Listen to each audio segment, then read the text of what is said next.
Welcome to today's webinar. Before we introduce the speaker, I want to make a few brief announcements. We know many of you are listening in from far away and can't attend local events or programs. That's why we provide this free webinar series. We host multiple webinars per month, so please visit our website to view the current schedule for 2017. Simply visit our website at www.johnson-center.org and click on the webinars link on the right-hand side. New webinars and events are often added, so if you are not on our email list, I encourage you to visit our website and click on the Join Our Email List link that appears on the homepage. To get instant news and events from the Johnson Center, follow us on Facebook, Instagram, and Twitter, as we often announce grant and scholarship opportunities, research opportunities, and last-minute events and presentations there.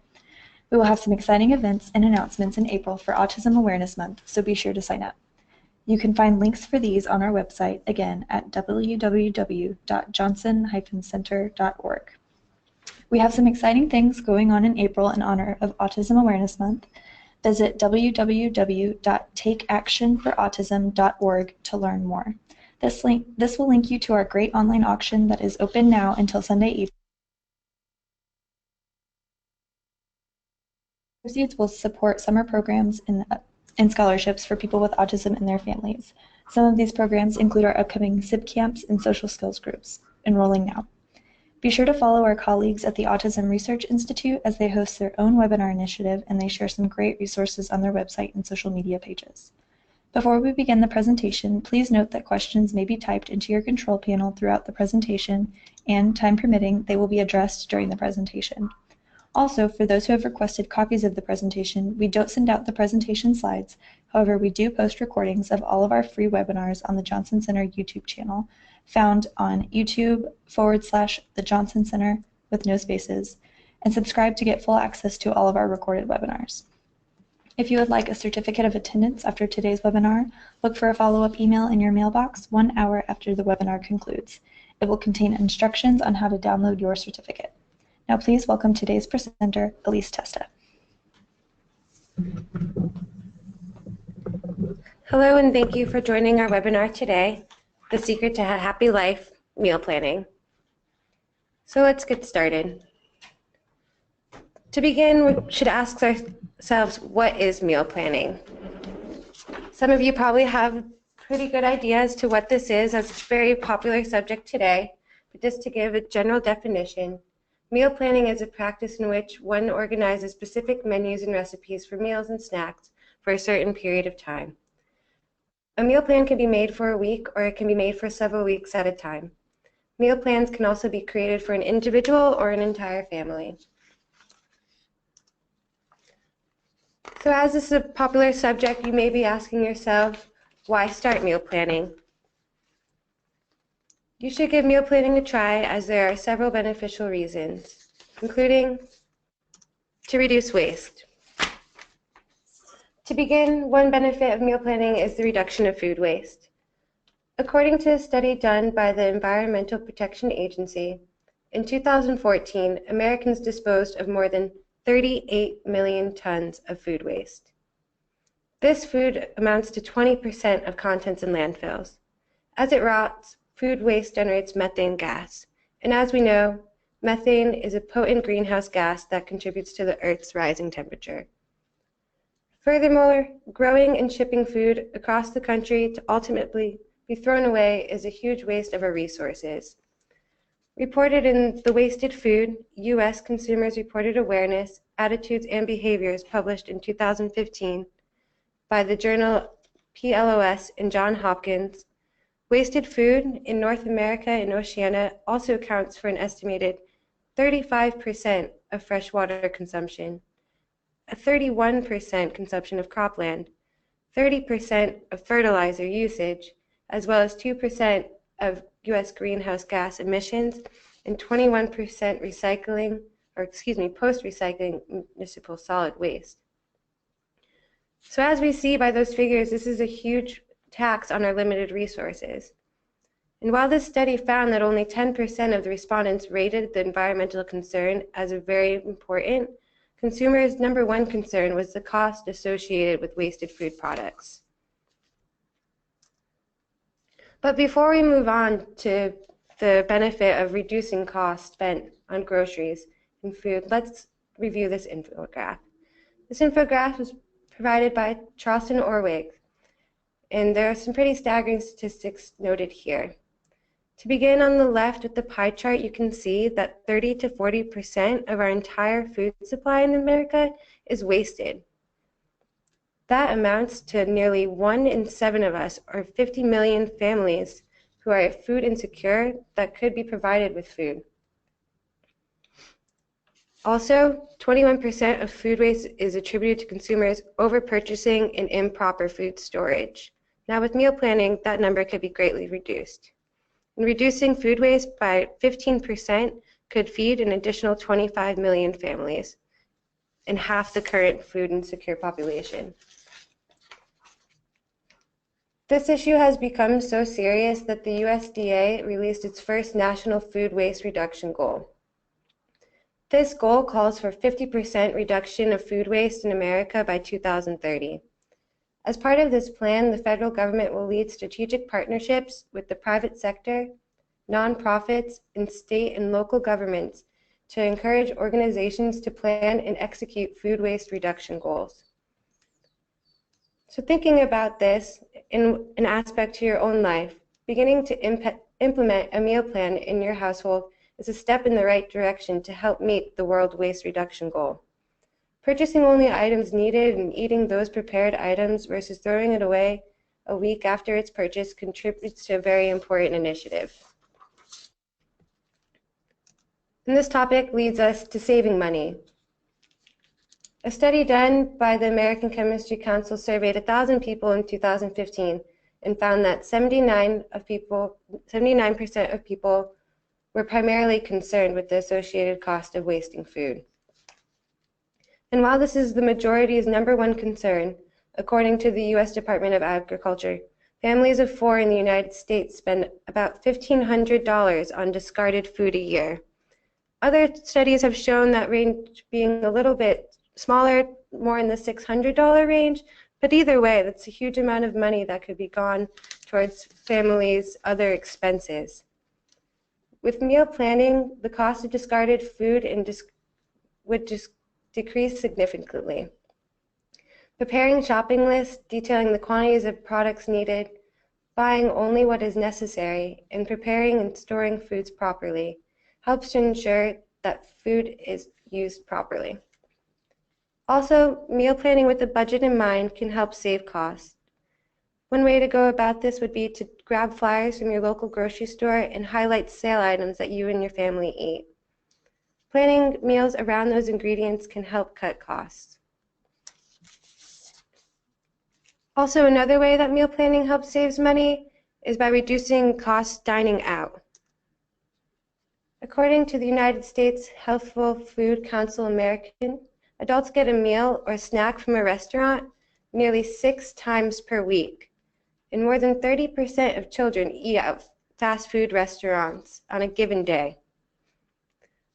While the Bureau of Labor Statistics reports that in 2015, American households spent nearly $3,000 on dining out, compared to $4,000 on a year's worth of groceries. With meal planning and preparing food in advance, the result reduces the numbers of times and money spent dining out. When done properly, breakfast is conveniently prepared rather than grabbing a coffee and a bagel on your morning commute. Lunch is packed versus ordering it into the office, and after your busy day, dinner is nearly ready. No longer do you have to worry on a daily basis what you'll prepare and how you will find time to do so, which ultimately saves you time and stress. 2 little images here that I'd like to see. Some days you may feel like this cat, overwhelmed and frazzled, but we all want to feel a little bit more like this cat. Having a meal plan in place also leads to saving time and money and reducing stress. And though meal planning may seem overwhelming and initially may not be the case, when executed correctly, the initial investment of time to prepare meals leads to newfound free time in your schedule for the week to come. If the idea of meal planning for an entire week seems overwhelming or stressful, try preparing for just 1 meal a day. Perhaps plan the meal that you find the most stressful to prepare, often grab on the go, or have limited time to prepare. Personally, for me, this is breakfast. Prepping simple, healthy recipes in advance allows for weekday mornings to be more manageable. A little bit of effort goes a long way, and I start my day in a nutritious way versus grabbing something on the go or skipping it completely. Also, for those who have kids, no longer do you have to answer the question, what's for dinner, on a nightly basis. Having your week planned out, you're able to erase that question with a clear and replace it with a clear answer, and hopefully with an answer that you and your family will enjoy. Now, with saved time and reduced stress related to the responsibility of meal prep, meal planning will also lead to a healthier lifestyle. The final reason why meal prep is so highly rated. Creating a meal plan allows for meals to be nutritious and balanced, leading to a healthier diet. Also, with meal prepping, portions are controlled, which helps individuals from overeating. Meal planning is also a great tool to help individuals with specific dietary needs stay on track. Whether it's caloric intake, making sure your diet is filled with nutrient-rich foods, creating a gluten-free or casein-free diet, or accommodating other allergies and restrictions, meal planning allows for individuals and families to have a structured plan leading towards the healthy and nutritious lifestyle that we're all looking to lead. Also, having meals prepared reduces the times eating out again, and while today there are a lot of healthy options while dining out, restaurants generally have some hidden ingredients in those healthy options which lead towards tastier meals but not necessarily healthier meals. These ingredients lead to higher caloric value, higher fat and salt contents than the meals that you would prepare at home. Many restaurants, like I said earlier, have unexpected ingredients including MSG, corn syrup, added salt, butter, and oil that are unexpected. And the research shows this. Reported in the International Journal of Behavioral Nutrition and Physical Activity in 2017, a French study surveyed over 40,000 people. Their results highlighted that individuals planning their meal were more likely to have a better dietary quality, including a higher adherence with nutritional guidelines, as well as increased food variety. Also, the American Heart Association published in the Journal of Circulation that meal timing may affect health due to its impact on the body's internal clock. In animal studies, it appeared that animals receive food while in an inactive phase, such as when they are sleeping. Their internal clocks reset in a way that can alter nutrient metabolism, resulting in greater weight gain, insulin resistance, and inflammation. Furthermore, there is a link between eating breakfast and having lower heart disease risk factors. Studies have found people who eat breakfast daily are less likely to have high cholesterol and blood pressure, and people who skip breakfast, about 20 to 30% of US adults, are more likely to be obese, have inadequate nutrition, show evidence of impaired glucose metabolism, or to be diagnosed with diabetes. So taking a little bit of time in preparing your meals, especially breakfast here, as the American Heart Association shows, really has a huge impact on your health, and it's a great habit to form. So where do I start? These are all great reasons to get started with meal planning, and I'm sure there's a lot of questions that arise with this. So the first step would be to assess your situation. For one, how many meals do you need to plan for? Are you looking to get started with just lunch or dinner? Are you prepping for yourself or the whole family? How many meals do you need to plan for? It's just as important as getting started with the meal planning process yourself. I would say that it's pretty important to look at your calendar in this regards. On a week-to-week or monthly basis, whatever your meal prep routine and schedule is structured around. If you know that you're going to have a nightly event, or on Thursdays there's always soccer practice and it's hard to get dinner on the table and you end up dining out, don't stretch yourself and plan for these meals when you may not be home to enjoy them, or you may not have the option to take them with you. Also, what do you have time for? With busy schedules, taking an afternoon to prep meals once a week may be difficult. If time is a concern, maybe you should try prepping meals that you find difficult on a daily basis. Also, try to find recipes that are quick and relatively easy to prepare. If you're crunched for time, maybe it's best to just do light prep work during your meal planning process. Even just cutting fruits and vegetables or preparing components of dishes in advance can be a helpful start. Also, during your assessment time, you should consider what recipes are your favorite. Certainly, you want to make recipes that your family will enjoy. Think of some of your household favorites and begin planning around those. And finally, what is your budget? Saving money, as we mentioned before, is the #1 concern in regards to meal prep, and is a huge motivation. So while compiling recipes and creating grocery lists, be sure to be mindful of your budget and find ways to save on the essentials. So we've gone through these 4 questions during the assessment period, but if we're getting started with meal planning, there's probably a couple other things to consider. So these things to consider here would begin with, how do we store the items that we've prepared?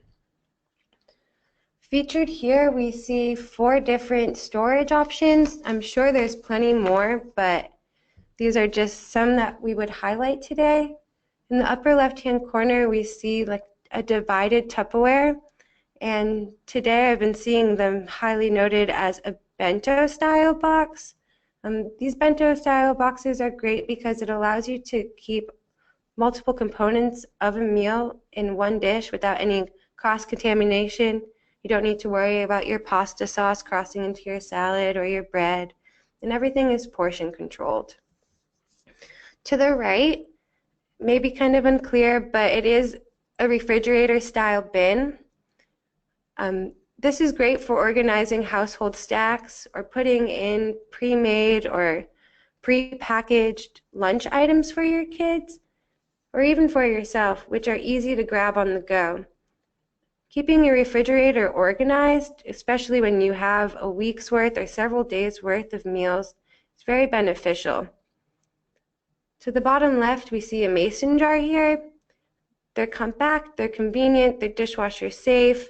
A great way to store smaller sized meals. They become really popular for salad on the go, which we'll overview a recipe for shortly. And then the last image here is a Pyrex or a glass style Tupperware. These are really great. They come in a multitude of sizes, and you're able to reheat them easily. With the glass dishware, again, you can microwave, you can put in the oven, which when you are meal prepping and then later consuming, you don't have to worry about switching out pans and then having more to clean. And throughout the storage process, many of us obviously are going to decide to either refrigerate or to freeze. I found a really good informational chart provided by the U.S. Food and Drug Administration regarding this information. Thought we should take a little time to review. So since these products and dates aren't for a guide of safety, consult this chart and follow these steps. These short but safe time limits will help keep refrigerated food, which is recommended to be stored at 40 degrees Fahrenheit or 4 degrees Celsius, from spoiling or becoming dangerous. Some general recommendations here when shopping are to purchase the product before the sell-by or expiration dates, follow handling recommendations on product, keep meat and poultry in its package until just before using, and if freezing meat and poultry in its original package longer than 2 months, it's recommended to overwrap these packages with airtight, heavy-duty foil, plastic wrap, or freezer paper, or place the package within a plastic bag. I'm sure we've all experienced freezer burn before, digging into the fridge to grab your steak or the package of chicken breast just to find it freezer burned is a little bit disappointing, just along with all the other food waste that occurs in our homes. So going that extra mile to keep it safe for a prolonged period of times will really make a difference. Then also, because freezing at 0 degrees Fahrenheit or a negative 18 degrees Celsius keeps food safe indefinitely, the following recommended storage times are noted for quality. In here we see a list of pretty extensive food options. Some things here to highlight that are popular on the meal planning menu would be soups and stews. A lot of meal prep recipes are adapted for slow cookers or your crock pot. So you can make this in advance, throw all the ingredients in a big Ziploc bag and freeze. And then a day before thaw and the morning of, throw in your crock pot. The FDA recommends, though, for these items, 2 to 3 months max to ensure quality. Again, going down with meat, anywhere for a month for bacon, 6 to 12 months for steak, 4 months for poultry, depending on its preparation method, may vary there anywhere from 2 to 6 months. Shellfish, depending on its type, again, for lean fish, 6 months in the freezer. For fresh fish, more of a shrimp, scallop, another type of shellfish, we're recommending there 3 to 6 months. Now there's some items that aren't recommended to freeze whatsoever, and that includes eggs or deli meat. Those items, they do well in the fridge for, especially eggs, a period of time. So freezing them there wouldn't really have a benefit and overall would ruin the quality of your product. So while freezing and even in your refrigerator, storing is important, but also is labeling. So here we are with just a template that is popular for creating labels, and you can find plenty of these templates online or even create your own.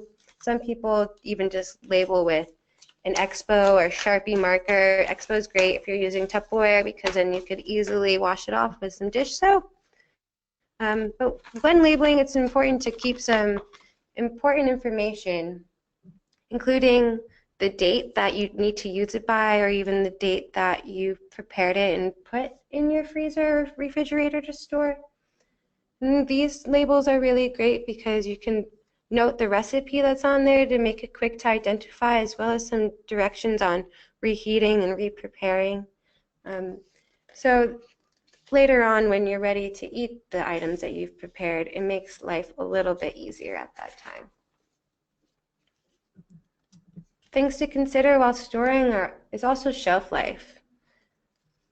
Now, while meal planning, we may be looking at something or some recipes that you want to consume within that week or upcoming days, but with meal planning, there's also, like we said, a great concern for saving money. And so you may be out grocery shopping or perusing your local pamphlet, your local grocery store pamphlet, and find some great deals. So maybe your recipe doesn't call for oats that week or potatoes, but you end up buying them. So maybe we can just go over the shelf life of some of these recommended or frequently purchased items at the grocery store. So beginning with grains, they have a very long shelf life and they're recommended to be stored up to 6 months in a cool, dry pantry. Some grains that are very popular today, quinoa has really high protein, higher content than any other grain, and is great for omega-3 fatty acids. Quinoa can be used in a multitude of recipes. We also have oats. It's recommended to buy just regular old-fashioned oats. Though the prepackaged flavored oats may be convenient, it's easy to throw in your bag, keep in the office. A lot of times they're high in sugar and have a lot of unwanted additives. One of my favorite grains is bulgur. It has a little bit nuttier taste and a little bit different texture, a little bit firmer texture, I think, but also a great source of iron and magnesium and high in fiber and high in protein again. Also with storing, root vegetables are something that keeps very well, but it is recommended to keep in a cool place. and not a refrigerator. A cool pantry, or if you're lucky enough to have room to create a little root cellar, that is where they will be stored the best and have optimal storage length and time.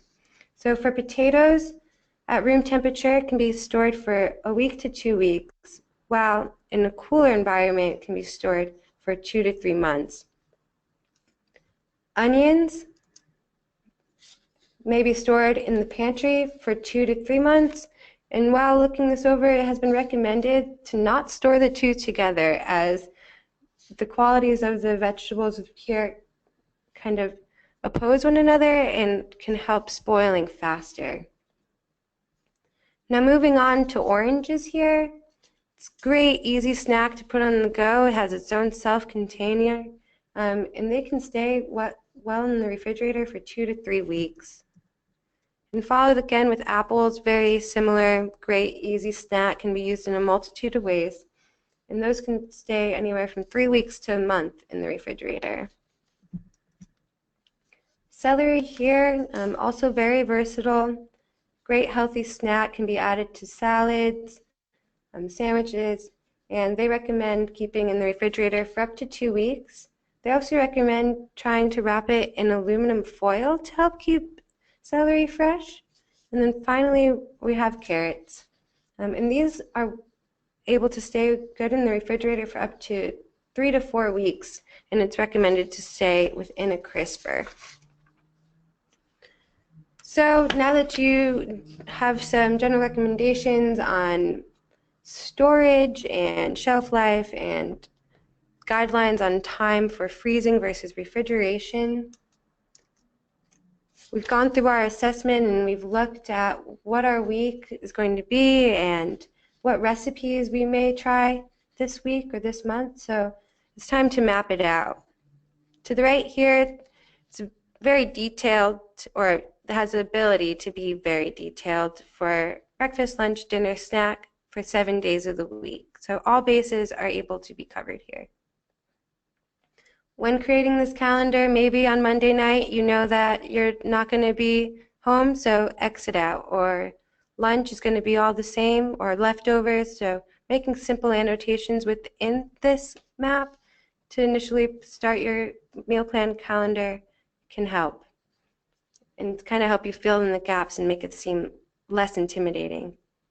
So here we are, and we're going to make a grocery list. So go through your cupboards and see, what do you have versus what do you need? And how can you incorporate ingredients into multiple dishes? If you're looking to use or create a stir fry and have that for dinner a couple nights, there may be some vegetables, again, that you can put in an omelet, put in a salad, or have as a snack.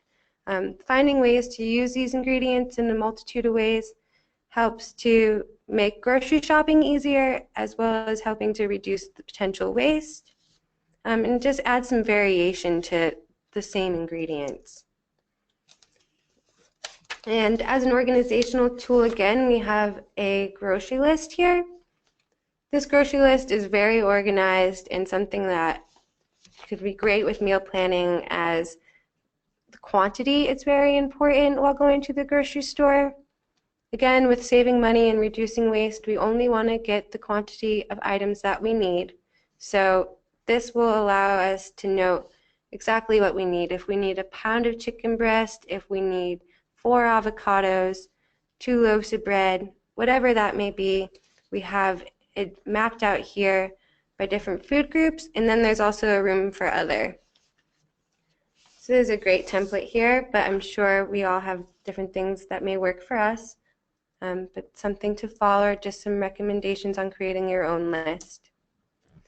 So we've assessed, we've gone to the grocery store, and now it's time to prep. To begin, wash and cut all vegetables. This is a good place to get started, and even if you were just to stop there, you would save yourself a lot of time in the coming week. Preparing grains, pasta, maybe prepping some meat in advance. Make that stuff in bulk. If you'd like, again, you can stop here rather than completing the recipe, but on the night of, day of, you've saved yourself a lot of time. Then finally, find ways to multitask. If you are moving on to the cooking stages of your recipe, try to find ways that you can do more than one thing at a time. While having a casserole or a chicken in the oven, maybe you're frying something in a pan or you have rice going in the slow cooker. Finding ways to multitask with all of the food prepping will definitely save you time and stress. So we're going to move on to just some basic ideas for some meal prep options, some meals that store well and easy to take along. And we'll start with breakfast, the first meal of the day. So to the left here is a variation of a hard-boiled egg. We have a hard-boiled egg and avocado salad. Hard-boiling eggs, as we know, is relatively easy for many of us and easy to store. Even just taking a hard-boiled egg or two for breakfast or a snack is a great option, but going a step further here and dressing it up with a little bit of salt, pepper, avocado is a great way to have a really protein and nutrient-rich start to your day. Also in the middle, we have what look to be maybe something a little bit fancier than you'd have on your meal prep morning, but some quick pancakes. And this can be fun if on the weekend morning you have pancakes for breakfast with your family, just doubling the batch. So that way pancakes can last throughout the week. They're easy to store. You can put in Ziploc bags, put them in the refrigerator or freezer, and when you're ready to eat them, you can pop them into the toaster oven or microwave and dress them up with a little bit of jam, fresh fruit, peanut butter, honey, syrup, whatever you like to put on your pancakes, and really make for a quick and easy and delicious weekday breakfast. And there's a lot of ways to modify your pancakes as well. If you're going grain-free, they have the option to make the banana and egg pancake. You can try using whole wheat flour. You can do dairy-free options with pancakes. So pancakes have a lot of versatility and are usually a crowd pleaser. And then finally, here for the breakfast option, we have our chia pudding, and that's one of my favorite options.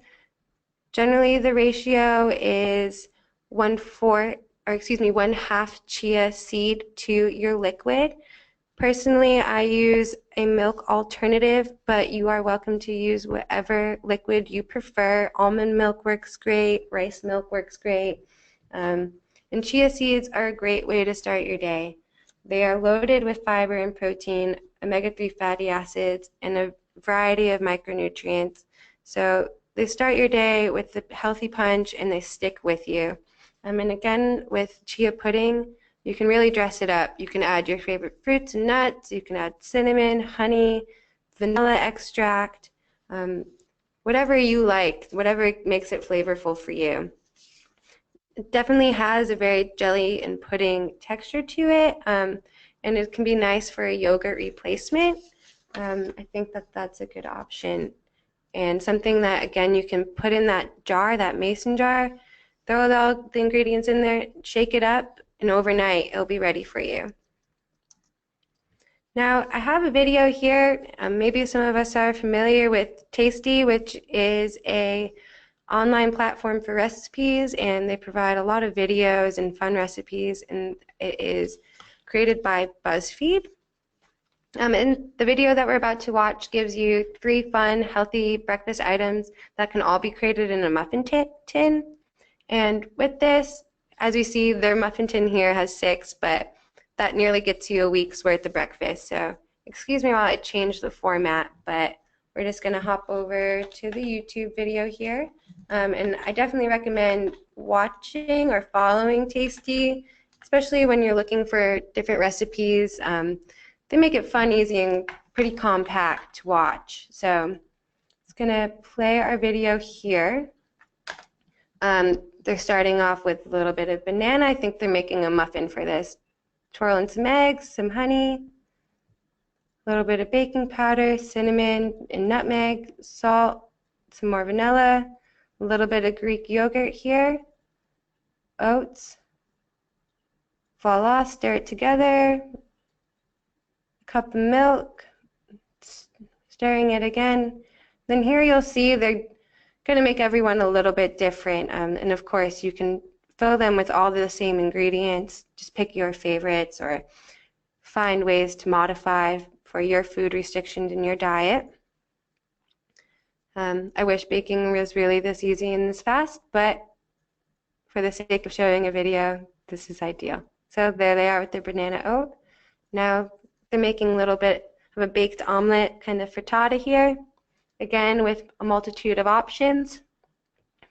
And these are great. You can make in advance and have a week's worth again. You can easily toast them up, make a breakfast sandwich with them if you like, or just eat them as is. And again, voila. The veggie egg cups. And then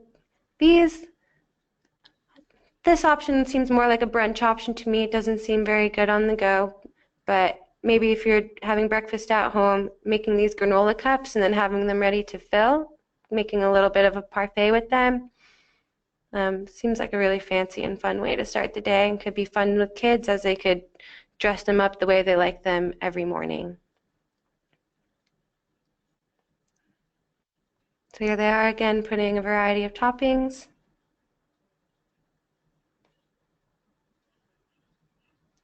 Loaded with fresh fruit.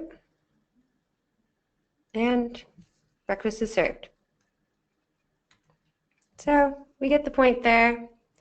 So we'll continue on to the presentation. Excuse me.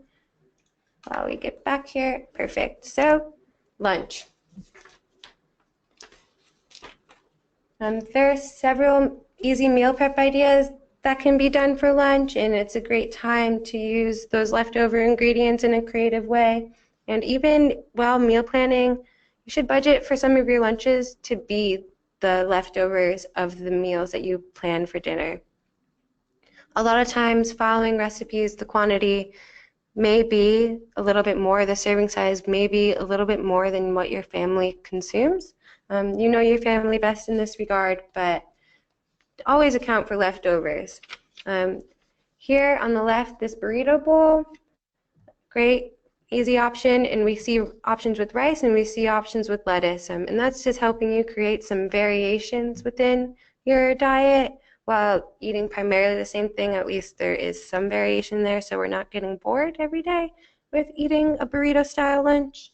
And then also to the right we have our pasta salad, and that's a great way to use those leftover veggies, and pasta is easy enough to make in bulk, so if you want to change out the veggie, change out the protein on a day-to-day basis, all your ingredients are chopped and prepared, and if you want you could even put a little dressing on, let everything absorb for a little while, and have a really delicious lunch. And this idea is becoming more and more popular, and that is the jarred salad. And this is a really great infograph here, which kind of helps to maintain the quality of the ingredients while storing. If you want to do this a week in advance, the night of, or the night prior, that way your greens don't get soggy. And the advice here is to put your dressing on the bottom, add the non-absorbent vegetables, whether that be olives or tomatoes, throw your protein, throw your absorbent, maybe some nuts and cheese, and then top off with your greens. Once you're ready to eat it, dump it out in your bowl, and it's a perfectly dressed salad, really nutritious and easy. Now these are all great options for maybe an adult diner, but what about your kids? Packing a lunchbox every day can be time consuming, it can be redundant. So there's a lot of fun lunchbox ideas, and this photo here just kind of highlights some different creative things that parents have done to add some variation and some fun while their kids are eating lunch at school. And as we see here, the Tupperware again is that bento style divided lunchbox. Really great for storage separation, easy to throw in a backpack, and keep lunch nice and fresh and fun. Today, if your kid has some gluten-free or casein-free considerations, there's a lot of you may be veering away from your school lunch, and you may be packing a lunch for your child.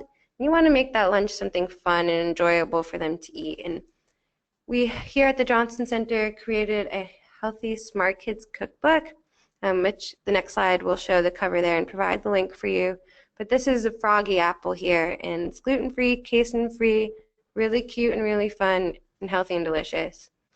It's just a quick little recipe here for you, but to see more, I would recommend going to our Healthy Whole Kids cookbook and recipe book at issue.com. I'll keep this slide open here for a minute or two just so you have a second to copy down that link. There's a lot of great recipes, and the recipe book is divided by month, so it's keeping all the ingredients seasonal and fresh. Again, everything here has food allergy and food restrictions in mind, so if you or your child has dietary limitations or needs to remain to a certain diet, there's a lot of great and creative options here that are fun for kids. They're fun for kids to help to make, and they're fun for kids to consume. So I hope everybody had a chance to write down that link there. Again, it's at issue.com, and it's Healthy Whole Kids is the name. So we have lunch, we have breakfast, we have some snacks. Now we have dinner. And here are just some quick ideas on meal prep. We see a variety of chicken here, all marinating, and that's great if while meal prepping, you don't want to make the meal completely, but you've portioned out your dinner, you've portioned out your protein, and you've added your marinade of choice. That should be good for, I would say, 48 hours within the refrigerator. If you want to put it in the freezer for a couple days to come and allow it to thaw, you're ready to go there. And when you cook that meat, it's going to be really delicious. So having it portioned out, adding your favorite sauces, and pre-packaging there is a little bit less labor intensive in your meal preparation on your meal prep day while still accomplishing the same goal. And while meal prepping, crock pots for many are a huge asset. If you have a crock pot, great. If you're looking to do meal prep, maybe investing in a crock pot would be a good option for you, as you can do a variety of things with it. And it's really great to create your recipe, add everything into a big Ziploc bag, easy to store in the refrigerator or freezer, and then that morning or the night before, whatever the recommended recipe highlights for cook time, you're able to put it in and have it be ready for you when you get home. Soups, chilies, pulled pork, casseroles. I've even seen a crock pot lasagna, which sounds interesting. Very versatile cooking tool. And I'm just going to show one more video here by BuzzFeed, and that is our black bean burger.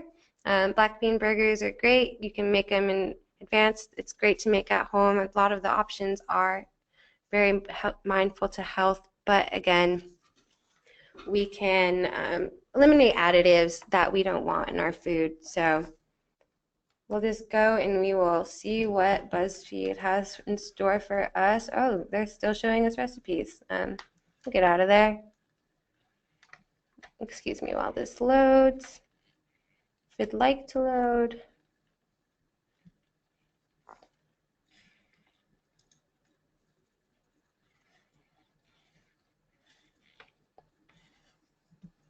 So this is a great option for us vegetarians or for those who just want to substitute the meat-rich diet that a lot of Americans eat.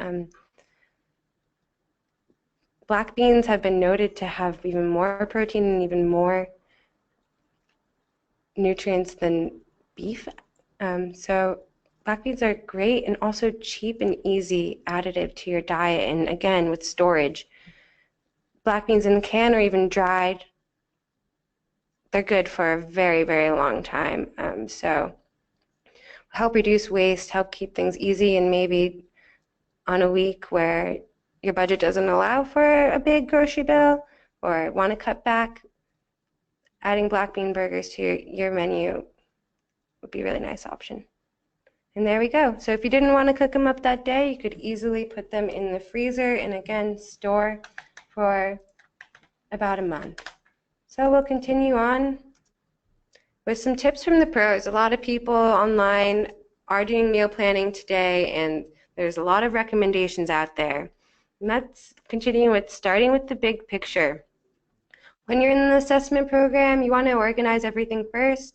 You want to see what meals you'll be home for, who you're cooking for, and what you have time.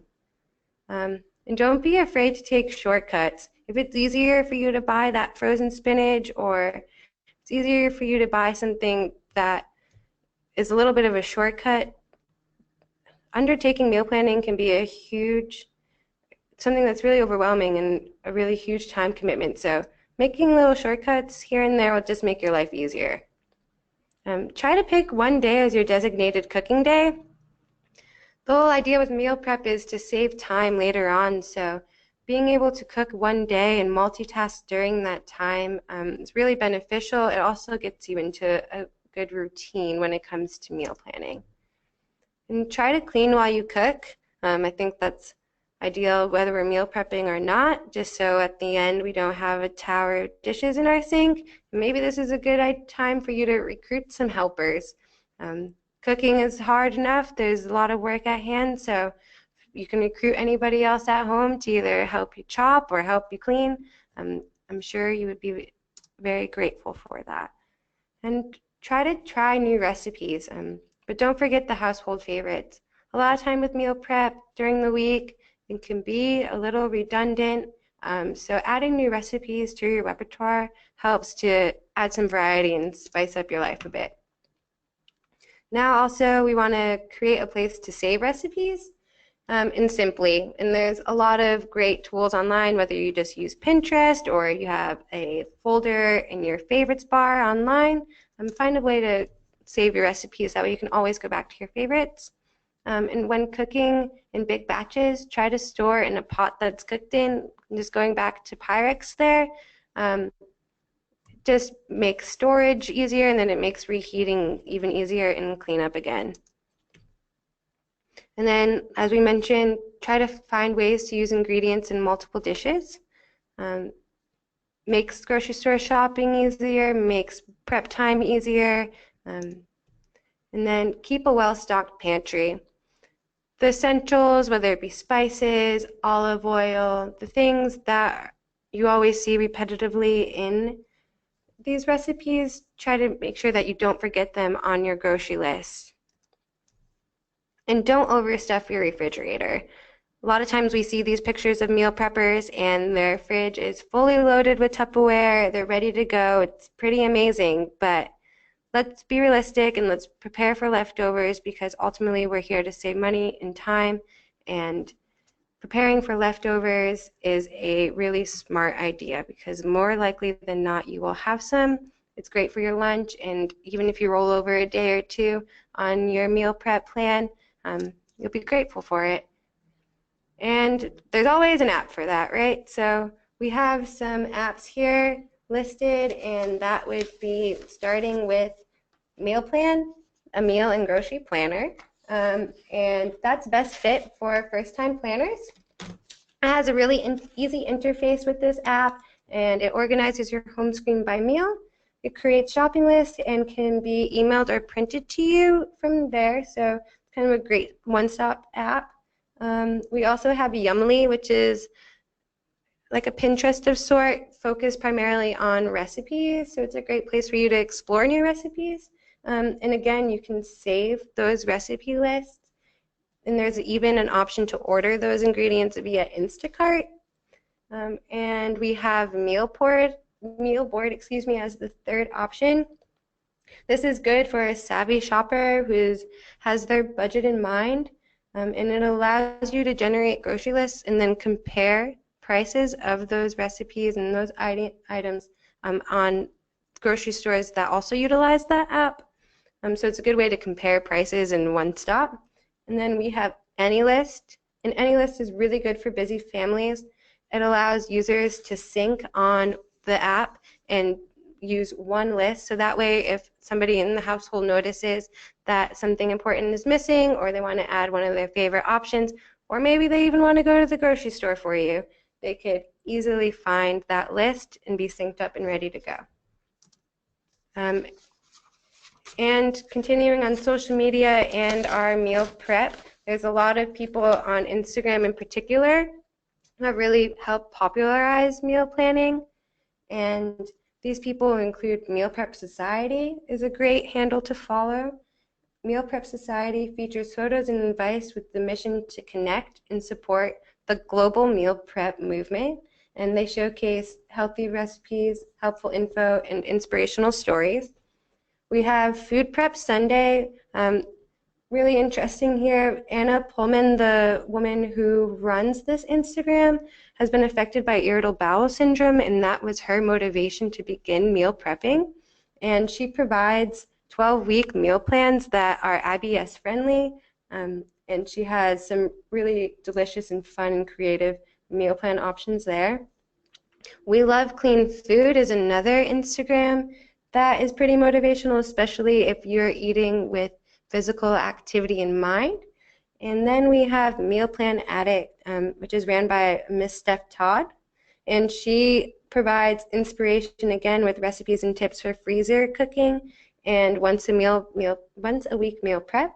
And she's quoted to be addicted to her Instapot, spiralizer, and putting food in mason jars. And her photos would inspire you to do the same. So it's a lot of content, and I'm sure we all have questions and hopefully can provide some answers. So I'm just going to take a moment here to review the questions that have arose today. And I would say that, let's see, okay. So I have a picky eater, and they only like to eat restaurant food or takeout. How can I get them excited for the meals I prep at home?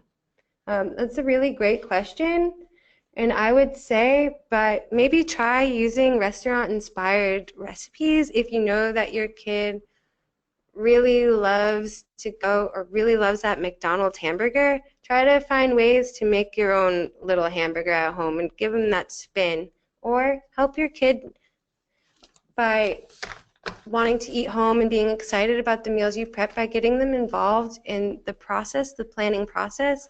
Have them look over recipes with you, and help them feel involved and feel credible and get excited about eating something new while still incorporating some of their favorite ingredients, and have them help you in the kitchen too. A lot of kids, once they're cooking it and trying new things, it definitely opens up some new food options for them. Another question we have is, how much time should I budget for my first meal prep? During this time budget, what about planning out recipes and preparing the actual food? I think this is pretty individualized as to how much time and effort you are willing to put into your first meal prep, but I think getting started, don't overwhelm yourself. Allow for maybe 30 minutes to an hour to dig through those recipes and create your grocery list. And then prepping will obviously take more time. As we said, many advise for an afternoon, but in this case, again, do what fits best for you. If taking an entire afternoon sounds discouraging, just start with some simple prep. I would say that time is dependent on your needs and what is realistic for your household and your individual lifestyle, but an afternoon is plenty of time, and if an afternoon is more than you can afford, maybe just a couple hours. Okay, so we have time for another question or two, and let's see. My family has tried meal planning before, but we usually end up eating out several times a week, wasting our groceries, and produce.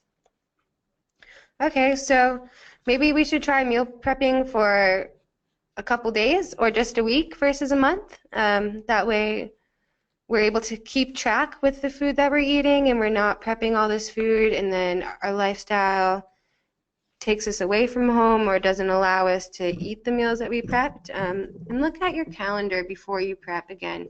If you know that you're going to be away or that you're going to be out and it's easier for you to grab something on the go, either A, prep those meals that don't need to be reheated and can be taken with you, or just don't prep them. And if your budget and your time allows for a dining out, then that's great.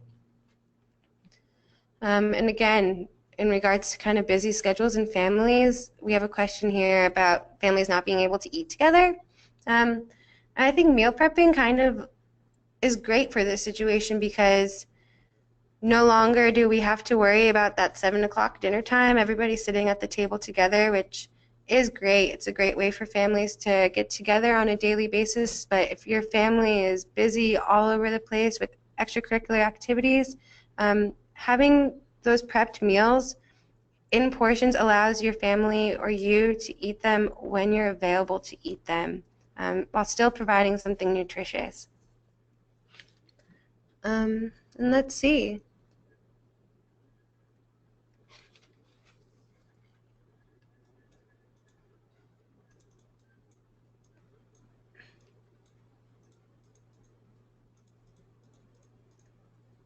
I'm trying to expand the question box here just a little bit more to see what questions we have.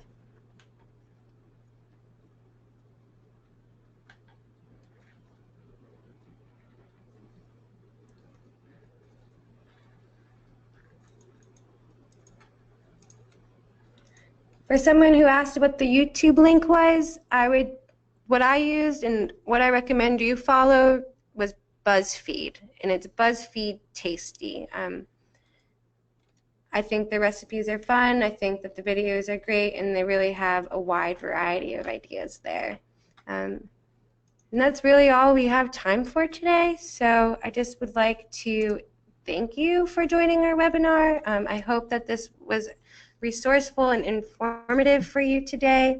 Again, we do not provide slides of the webinars, but it will be available on our YouTube channel. The link here is youtube.com/user, the Johnson Center, and that should be available within the next 48 hours online if you'd like to review any of this information. And also follow our YouTube page as we have a lot of great webinars coming up on a weekly schedule for the upcoming months or so. So join us on YouTube and follow us on Facebook to be reminded of these webinars and other great events held by the Johnson Center. And thank you for joining us today, and happy meal planning.